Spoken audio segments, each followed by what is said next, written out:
Hello po mga Mars, magluluto po tayo ng tuna carbonara. Ito po ang aking mga ingredients.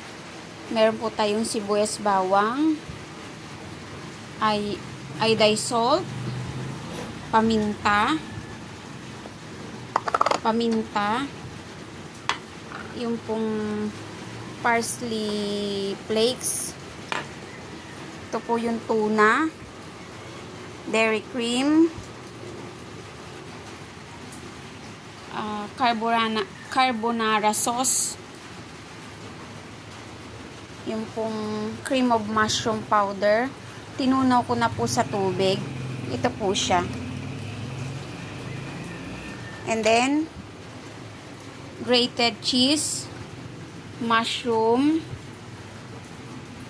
tsaka evap milk. Ito naman po yung pinaka pasta niya at cooking oil. Luto na po mga Mars ang ating tuna carbonara.